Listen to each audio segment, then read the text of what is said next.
All right, yeah. So there are two big map providers. We have Mapbox in my eyes. We have Mapbox and we have Google Maps, and both of these people provide both APIs, which is a piece of software like JavaScript software or something that you might use to grab in tiles, and they also both um, offer hosting of those tiles and the software library, meaning some other people, and I'm going to show you a Stamen map, they just serve tiles. You have to pick your software that you want to use the tiles with. Google Maps API, like I said, can be cheaper. The amount that MailChimp spends every month on Google Maps is over $60,000. So it can be extremely expensive, but we're talking about like millions and millions and millions of page hits. So you'd have to look. I just recently did some research. We ended up going with Google Maps for a company. Mapbox is really cool because they do the interactive maps. So it's all this really nice JavaScript. You can style the colors. You can do it with Google Maps, but it's much harder. It really doesn't look as good. I think Mapbox's maps are much prettier. I've found in a couple projects that Google Maps tiles are more up to date on roads. So if you have like a new development community, Google updates their roads a little bit faster than Mapbox does. And Mapbox gets their tile information not just from themselves. They spend a lot of money on satellite imagery, like the really nice satellite maps. I think Mapbox has the nicest satellite maps. They also have like 13 guys working on a team to just remove clouds, like on an algorithm just to remove clouds from images. And I think they're really pretty. But Google Maps can be sometimes faster. Mapbox gets their map data from like OpenStreetMaps and all that stuff. You also have like different map tile providers. So Stamen's a good example. This is a group of digital cartographers. So these guys' jobs is literally to just make custom maps. Some of these maps were made for clients, and they got permission to open source the work. These kind of custom maps can cost upwards of $500,000 or more to get a custom map built for you, because you're basically asking an artist to meet with programmers to make an algorithm to say like this is green, this is grass. So this is all dynamically generated. And then they hold these images on their server for you. So the tile provider will hold the images on your server for you. Like I said, terabytes and terabytes of GIF images. So you would never really want to do it yourself unless you were loading in maybe a very small area of maps or small zoom levels. Did you say 500,000? At least, yeah. Their projects start at like $500,000 to do some of these maps. It's a lot of work. And if you look, it's basically an artist came up with an algorithm to decide, based on the depth of the ocean, we're going to color this blue, or we're going to do this, apply this texture. So it's pretty crazy. And then, you can see this is the toner map that they've made. There's a lot of them. This is like a really cool print-friendly map. I like some of these a lot. Like Steffi said, Mapbox also has a lot of these maps. So some of these are like crazy, right? Like this one looks like Mars. I guess I guess they were paid to do Mars. I don't know. This is a new one, but this is also really cool. Stamen does this. There's a couple other companies that do this. Like I said, it's really expensive, so I don't recommend it unless you have to do it. So they just provide map tiles, which means you still have to have a JavaScript library to be able to provide the zooming functionality that goes and gets tiles, that kind of stuff. I'm going to talk about Leaflet.js today and Mapbox.js today because Mapbox uses Leaflet at its core, Mapbox's API. So even the iframe that Steffi showed, Mapbox's JavaScript library is built on top of Leaflet. And they actually hired the guy who came up with Leaflet, and they pay him full time to develop Leaflet, which is open source. But that was part of his conditions for taking the job. But it's an outstanding library. It's really small. I think it's really easy to use. Google Maps API is was terrible, like almost unusable. It was very complex, really not easy to write that code. Google Maps API version 3 is better. I still think that Leaflet is a little more readable, and Mapbox.js is more readable. But really quick, I'm going to show you just kind of what you can do with some of these, because I thought that might be kind of nice. Let's look at Marlin Bay. So I might have to even zoom out. But this is a map. This is my favorite map that we've done. This is a WordPress site. The client can go in and add markers, add custom pins. You can actually see that with this. So unit 11 is right here. They get a custom pin they can upload. We actually have a field in the back end where you can take this pin and move it around. You can also copy paste the latitude and longitude value. And then the page automatically pulls this in. They're all custom post types. They pull it in. They assign the everything actually using data attributes. So and this is the source of that page. But if I make this really big, you can see all the maps. See all these markers here? This is just a div, but it has no content. You'll see it has no content. Here's our div, right? We're opening our div. And here's our closing tag. This div has no content. Instead, it has the data marker type, the title, the ID, the image, location, the map pin, the image of that pin, and then as well an edit link for the client. And if the client's logged in, they can directly open that thing and edit it. I can actually, I think if I refresh this page, it'll see that I'm logged in, and you can see that. And I'm actually going to zoom this page out. So you can see it says edit marker. Like if I was the client, I could edit the marker there. So we had to build the edit functionality in ourselves. Mapbox JavaScript thing that she showed you, the editor will let you easily do that without, I mean, this is at least 20 to 30 hours of programming work. So, you know, there's a difference in, like, you can get your client to do that quickly and also print out beautiful maps. And we're actually using Leaflet on this, but we're using Google Maps tiles because Google Maps had indexed the road way quicker than OpenStreet and Mapbox. Mapbox hadn't done these roads. You can actually see this is a Google road right here. This one's like drawn in. It looks really nice. If I zoom in a little further, this is a road that we had to draw. We just tried to make it look like the Google Maps road, but you'll notice that they're different at this zoom level. So we used Leaflet because we liked it more, but we still pulled in Google Maps tiles. So your JavaScript library can be separate from your tile library, or the source of your tiles. Is that delayed zoom something with Leaflet, or is that just? You mean this? Yeah. That is Google Maps. Most of the time, and it's because there's so many things on this page, these are all polylines. So as you zoom in and zoom out, it like tries to do an animation, but the polylines have to redraw themselves every time you zoom. So that's mostly why you see that. And then like you'll notice it like tries, but it's not perfect. I've noticed that's a Google Maps thing. Like some of the Leaflet ones are nicer, but let's see what this one does. Yeah, you can kind of see there's like, whoosh. I guess that's a little nicer. Part of it's probably that we drew in these roads, so your eye thinks like, yeah, I guess that is taking a little while to update. The custom overlay stuff moves first and then the tile. Yeah. That's pretty crazy. I bet we could actually work on that more. And you'll see like you can add content to these as much as you want. You know, these are just kind of like HTML elements or whatever.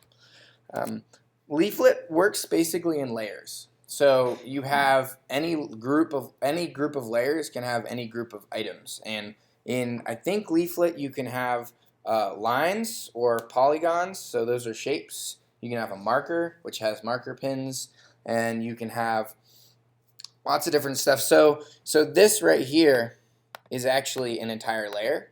It's a group of markers that have been put into a layer. So you can like show and hide certain things if you want, like this. We also added this kind of cool functionality that has the bounds of each group, and then we flash the markers. It's pretty sweet. So and this that's not something you can can do Yeah. through Mapbox. Right, that's not something you can do with Mapbox, but also it's this much code. Yeah. So it's about 400 lines of code to be able to do that. That was fun to write, I will say. This is Google Maps, just so I can show you a little bit different. This is a slightly customized coloring of Google Maps. I'm doing some work for Mohawk Flooring right now. This is actually an Angular.js application, which is like a real-time front-end framework. You can actually see it's pretty quick to update. Redraws the map and also adds the HTML here. I think this is somewhere in, oh no, never mind, that doesn't exist. But this is pretty quick. You can also like share this link with a friend and it'll load that in. So if I do 2806 and then add it here, it'll check to see that that's there and load that in. So this is Google Maps, but I think the code is a lot like writing this and then actually rewriting Leaflet because I hadn't been in it in a while. I was much more comfortable in Leaflet. I think the documentation is easier to read. It's really good. So let's actually build a map really quick because I know that might seem hard, but it's not at all. So I have just an HTML file. Sorry. I have an HTML file, and you'll notice I have this container here, and then I've got this H1, the Leaflet demo logo here. Now I added a couple things. I've got my Google fonts because I like Open Sans. I've got my styles coming in here, and then I have my JavaScript coming in here, and I do have jQuery. You can just ignore most of this stuff. So I saved everything in version control so I wouldn't have to actually type anything. So I'm super lazy. So all we did in this step is we added this map ID here, and this you'll notice that this div is completely blank. All we're gonna do is actually we're gonna get JavaScript to load the map into this HTML. Now, if you look at my JavaScript here, I have a really small amount of code, and this is all you really need to do a map. So this is jQuery specific code, just saying when the don't do anything until the document is said it's ready. Maybe like you're loading your JavaScript or you're loading images. And then we're saving a variable. We're calling it map. This L is Leaflet. It's the Leaflet library. So that lets you add functions. So you can do like L add to map and L tile layer, boom, boom, boom, add to map. So these dots, JavaScript lets you chain functions. These dots, yeah. So I'm still intrigued by using Leaflet with Google Maps. So Mm-hmm. is that where you would point it at instead of OpenStreetMap? Here? Point it at Google Maps? Absolutely. And so it's everything that Leaflet does is an overlay on top of that? Correct. So Leaflet's going to manage your tile management, all your markers, all your polygons, and you can load in any maps you want. Now you'll actually see we're passing this kind of center here. This is our latitude and longitude. We're also passing an initial zoom. We're adding a little attribution saying like, hey, this is here. And we're also setting you can't zoom past 18. That's usually normal. Some map providers will let you do 21. Stamen does not have 21 as an option. So if you were using a Stamen map like watercolor, you'd have to do this. Now, the Google Maps API with Leaflet actually requires about another 100 lines of code to get them to play nicely. I bet you that somewhere in that lines of code is probably why that delay is there. But it basically lets you, instead of using this, you have to use a custom variable, and you have to assign the variable to code. But I can show you that later if you want to see it. It's on GitHub somewhere. But so you'll notice there's these weird little brackets, right? You'll see these little brackets. You have the z, x, and y.png. So this is our variables to say like how much is our zoom? Where's our zoom? What's the x position on the map? And what's the y position on the map? So Leaflet knows that this is how I need to get my tiles, but every tile provider is different. They might serve their maps with their z, x, and y on subdomains. I don't know why they do that, but they could do that if they wanted. Or something stupid like that. They could do it opposite. So these are variables that keeps it consistent. Every map provider will give you that. Where do you have the variables defined? These variables, Leaflet's library already knows that it needs to put something in for S based on where your map is. Same thing with this. So it's kind of like predefined by Leaflet, and the map tile providers have to provide a compliant URL. Okay, so this is all we need for a map. I think. Let's see if it works. Really quick. It might not. Oh, you just messed it up. Yeah, okay, it worked. That's cool. I don't know why oh yeah, this is where I'm defining that element, the map element. So you'll see this map ID right here. That's how I'm saying. So if I say like something, I save that, it's gonna break here, right? And then I can go. And by the way, this auto reloads and stuff. Is that gonna work or no?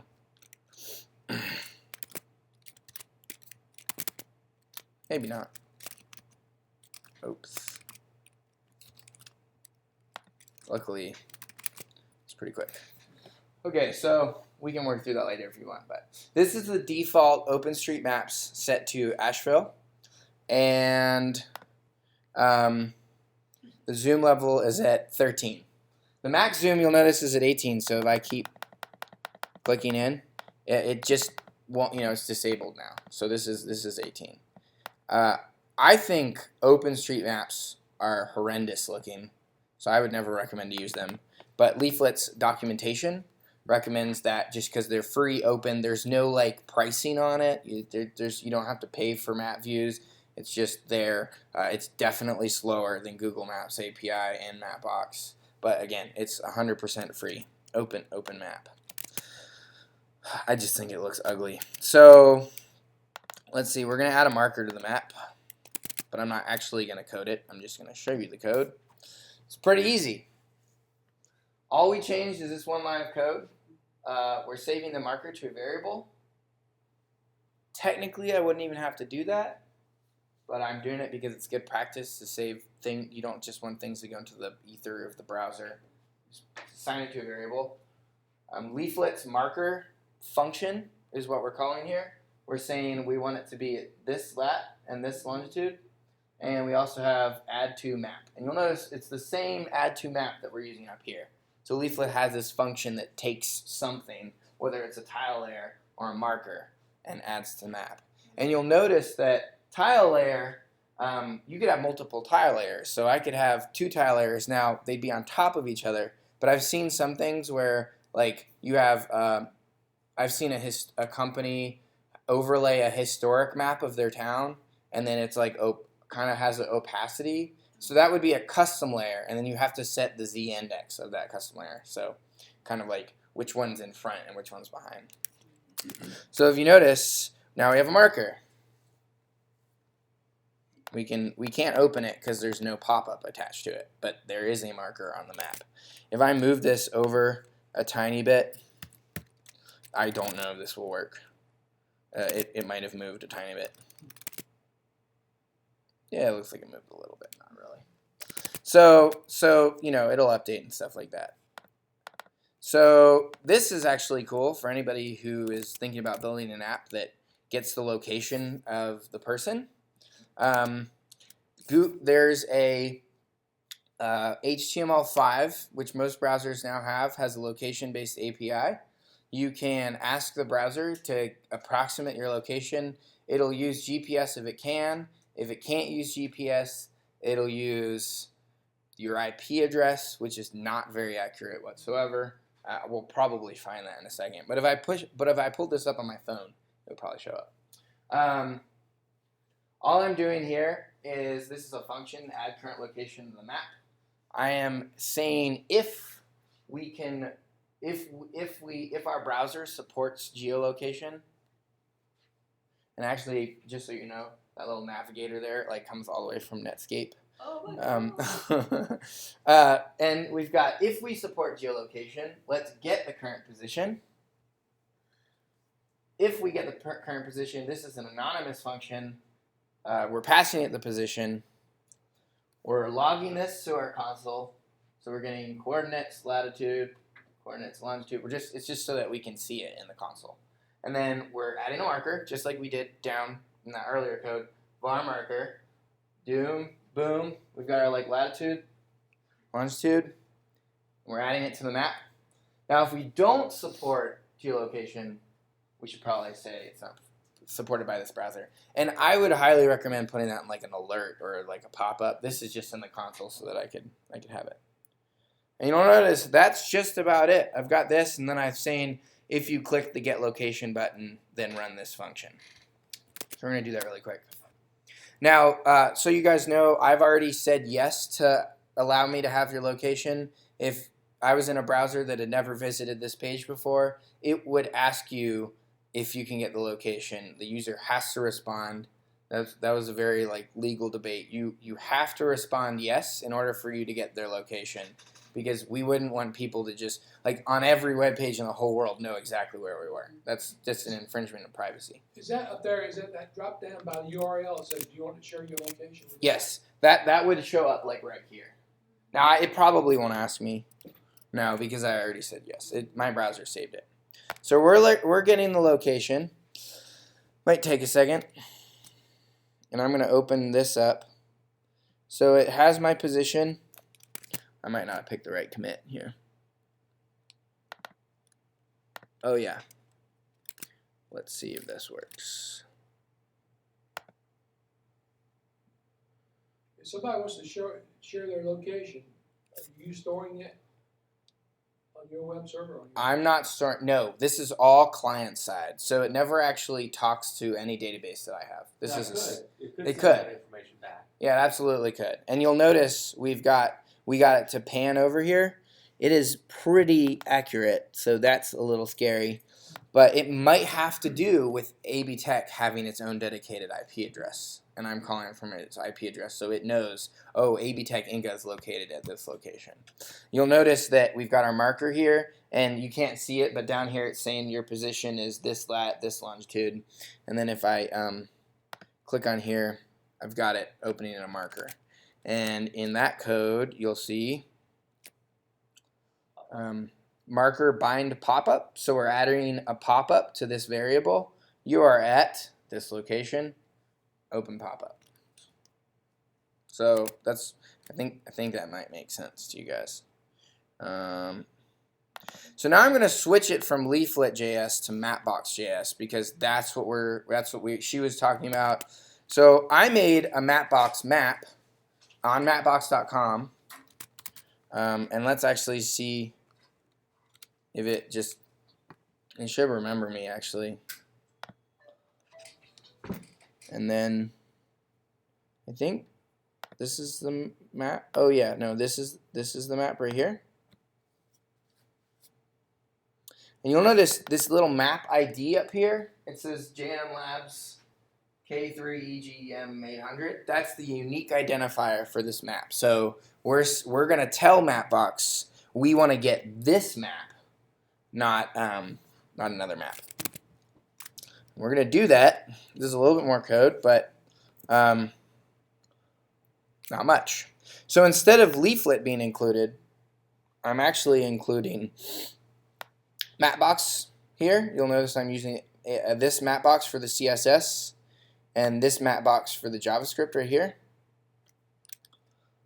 So that's all I changed. I just changed from Leaflet's free server on a content delivery network to Mapbox server. And we go in. Yeah, and you'll notice that this is my access token, so I have to make sure Leaflet has that. And you'll notice we're still using the L. They didn't even change it to like M for Mapbox. They're very open that they use Leaflet. But we've got this extra dot. So we can still use Leaflet functions like here, Leaflet marker, but this Leaflet Mapbox lets us use the Mapbox specific tokens. If I didn't have this token in, this is my API key that lets me use it and keeps track of like page views and pricing and stuff, it wouldn't run because it needs you to have an account. So if you notice right here, all I'm doing is instead of LMap, instead of this like we were before, and it didn't have this argument, instead of that, we're doing that. And so what we're doing is we're adding this, we're telling it, okay, well let's use the Mapbox map function, which takes this extra thing, which is the unique identifier of my map, and then we're going to tell Mapbox we want to use the streets layer. And if you notice in Google Chrome, there's like all these different styles, so I could probably change this to comic, or outdoors or pirates. Let's change it to pirates because that one's super cool.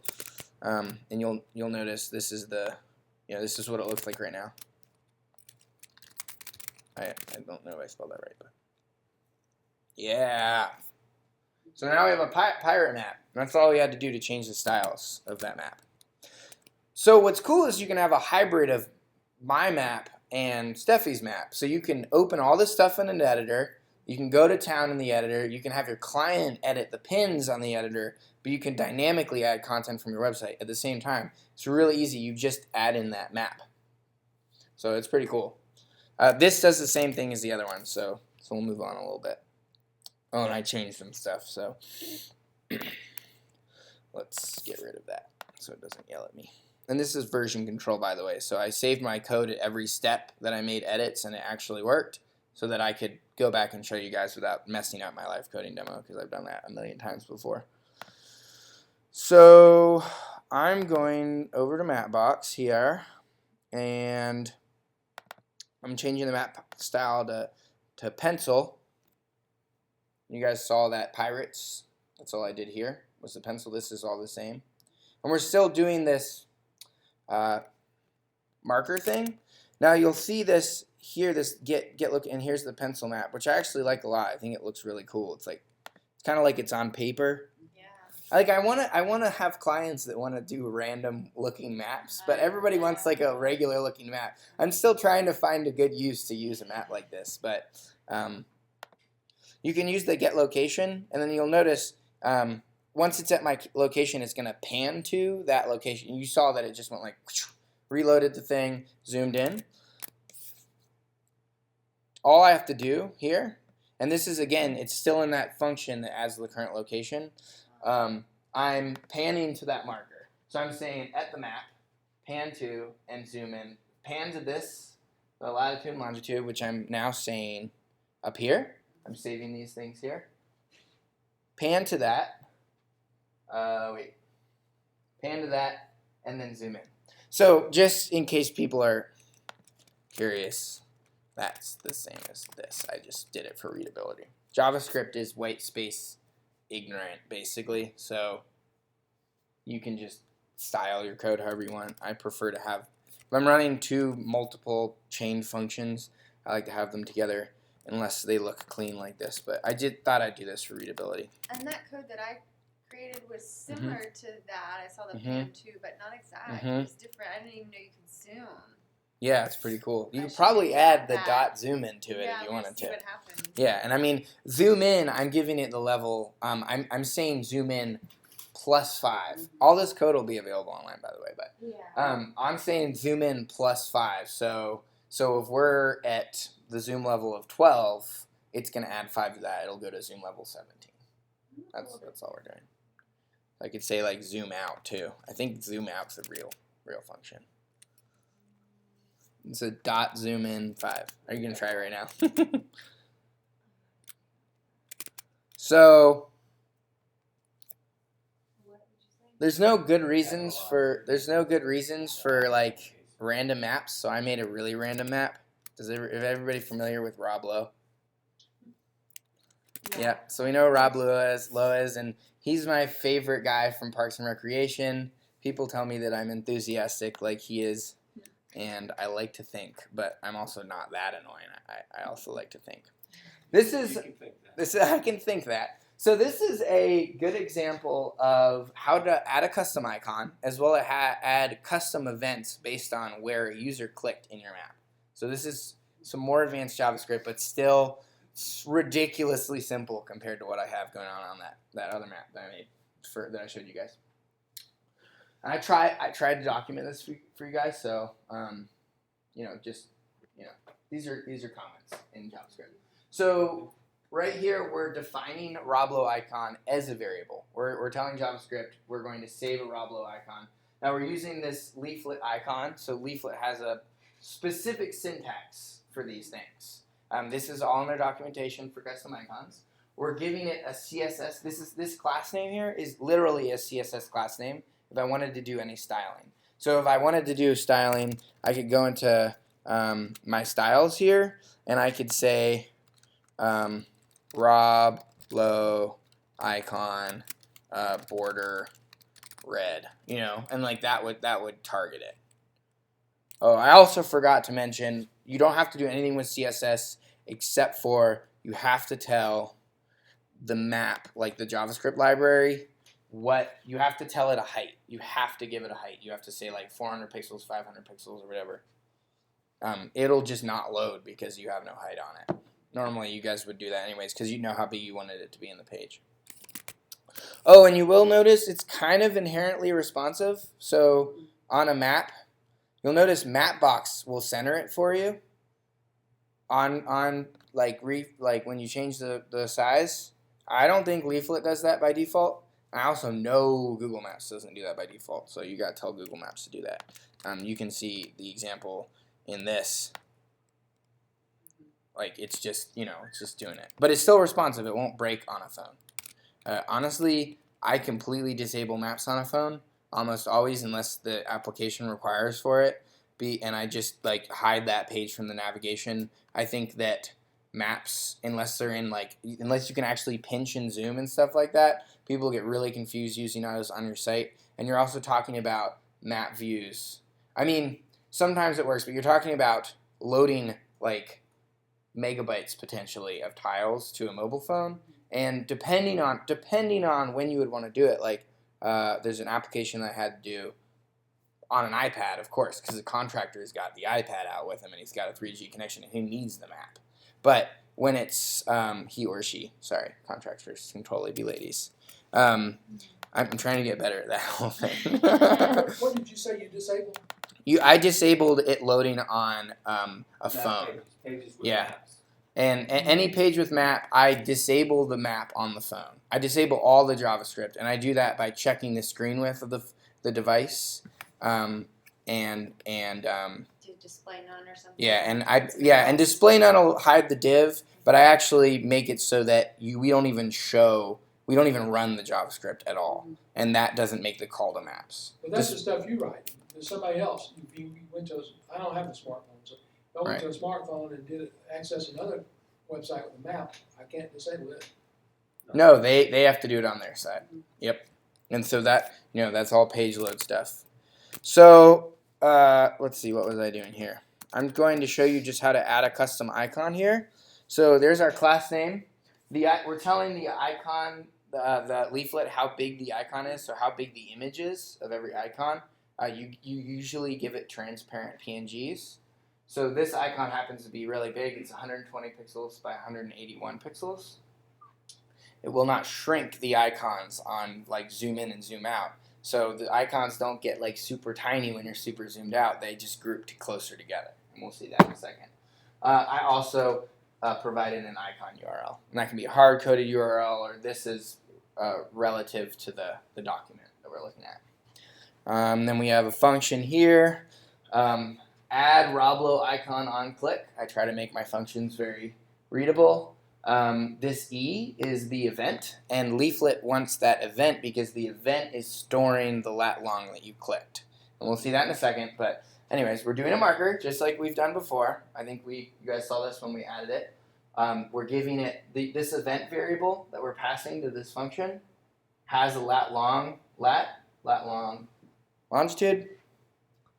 We're telling it you have this icon, so you'll notice this isn't in a string. This is saying use this variable when you're creating this icon, and then we're adding it to the map. It looks just like how I've done before. Let's see. This is what we've seen before. It's just the same pencil one, and then map.on click. So that's an event listener thing. Map on click. Add Roblo icon on click. That's all we're doing. When you click the map, we're adding a Roblo icon. So At that location. At that location, because we pass it in with this E. It's got these things. So it's pretty sweet. It's just his head like this. Hilarious. Now, is this useful? No, not at all. But it was 4 in the morning, and I thought I was presenting last week. So this is what I could come up with. You'll notice that the maps, like it does, you know, It's in the same spot. yeah, it's staying in the same spot. Look how big they are. Also, you'll notice this marker is there. This marker is because I totally forgot to delete it in this project. And actually, let's see if this works. If I like add this marker in here, maybe it'll show up. Where are we? See, you might be able to help me with this. Where are the markers? Oh, there's no markers. Okay. Well, it's just being stupid. If you go, yeah. It If you should be went to here, the right? hit the 3 thing on The menu button. the hamburger This guy? thingy, and then go to features or layout. Yeah, it's not there. It Yeah, it's would've not been there. It would have been there. I'm probably using a different map. I've got a couple in there. Okay. Anyways, it adds a picture of Rob Lowe's face every time you click it. It's pretty easy.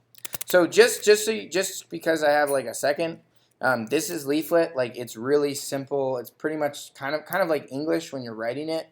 It makes sense. You're adding to the map. It's no crazy function names. If I open up that project with the JavaScript with the Google Maps thing, I'll just show you really quick. Yeah, we're past 6:30 at this point. Yeah. 6:40. This is Google Maps, and I think it's just ugly to like read and use. Now, obviously, this is a lot more code, but like even this doesn't really tell you what it's doing. It doesn't say like make a new map. You're like Google Maps map. This is where you would define that map thing. You can do the scroll wheel false when you're scrolling. All your styles. We did the styles with. Remember how it like looked kind of blue? This is the one that updated. It's like right here. There's all this stuff like feature type water. You should be this color. So that's Google Maps. I think it's ugly. So I recommend checking out Leaflet. That's it. Yay. Yay. And there's lots of resources online, right? Yeah, I mean, I had to teach myself how to do this specifically. Yeah. Leaflet has really good documentation. I mean, I like it a lot. So yeah. Does anybody have any questions or? Yeah. So if you can use Mapbox with the Google tiles, then why wouldn't you always do that? I mean, I if you don't like know. I'm wondering if that's what you're. The reason why I used Google on that last project is I was contracted to build a small version of a map that had already been built. The company that they hired, they paid $1.2 million for their website. So to get in a meeting with these people to build like that tiny little map that I built was, would have cost 4 times more than it would have cost for me to hire me to do it. So I got a hold of their code. I'm not even a huge Angular fan. I saw they're using Angular. I saw they're using Google Maps. They're using a lot of. Angular is a Google library, so they do play very well together. I thought that there was a bunch of crap. Well, I mean, I wouldn't have paid $1.2 million for that website, or I would have at least rather have them have given it to me. But they're a Fortune 100 company, so it's probably a drop in the bucket. Anyways, we used Google Maps for that version. On another project, I used Google Maps because it offers a static JPEG API. Mapbox won't let you just ask for a static image, but I recently built an application that United Ways use, and we didn't want to load in a full interactive map for every location. We just wanted to load a picture of where that was in the city at a set zoom level. You can ask for that code really easily from Google Maps, and you can't do that with Mapbox. You can do that with an iframe, or It's not even an iframe. It's crazy. You just write like it's not even JavaScript. That's what's insane. Like, you basically write an image, and the source is api.google.com/images like static /lat/long/API key, and then it's built. It's incorporated. and into zoom. the URL. Yeah, so you like tell it you want it to be at zoom 5, and it'll just spit back an image for you. It's pretty sweet. That's nice. I know you can do that. Can you put markers on that thing? Yes. Oh, really? Yeah, you can actually even color the markers if you want. Now that URL that you're asking for gets pretty gnarly looking. So I normally like save those variables to PHP and then have PHP spit out or whatever language if it's a PHP application, I have PHP split out the stuff. So yeah, but in general, I love Leaflet and Mapbox. I think it's a good marriage of both, and the tiles are just really pretty. So cool. I'll phone change it. What are you using for the version control?